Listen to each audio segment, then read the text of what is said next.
ভারতের সামরিক হামলায় পাকিস্তানে অন্তত ২৬ জন বেসামরিক নাগরিক নিহত এবং ৪৬ জন আহত হয়েছে বলে জানিয়েছেন দেশটির সেনাবাহিনী প্রধান। এর আগে পাকিস্তান সরকার নিহতের সংখ্যা ৮ বলে জানালেও রাতভর হামলার পর হতাহতের সংখ্যা উল্লেখযোগ্যভাবে বেড়ে গেছে।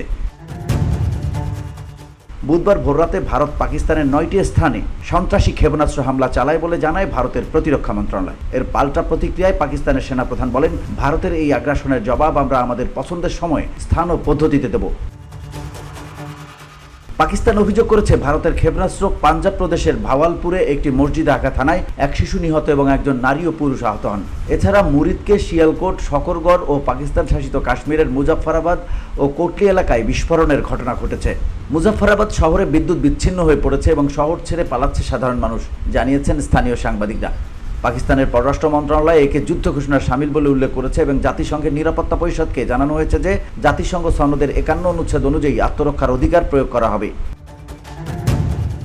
ভারতের সেনাবাহিনী এক বিবৃতিতে জানিয়েছে, আমরা শুধুমাত্র সন্ত্রাসী অবকাঠামোগুলোকে লক্ষ্য করেছি, কোনো সামরিক স্থাপনায় হামলা করা হয়নি। আমাদের পদক্ষেপ ছিল পরিমিত, সুনির্দিষ্ট এবং উত্তেজনা না বাড়ানোর মতো।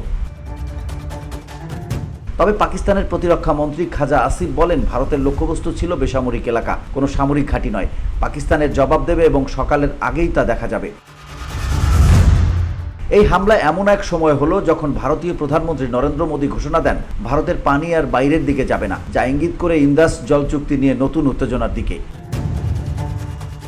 জাতিসংঘ মহাসচিব অ্যান্তনিও গুতেরেস এই অবস্থাকে খুবই উদ্বেগজনক বলে অভিহিত করেছেন এবং দুই দেশের প্রতি সর্বোচ্চ সংযম বজায় রাখার আহ্বান জানিয়েছেন। মার্কিন পররাষ্ট্রমন্ত্রী মার্কো রুবিও বলেন, ভারত ও পাকিস্তানের মধ্যে নতুন করে যুদ্ধ শুরু হলে তা পুরো বিশ্বের জন্য হুমকি। VOD Bangla news desk.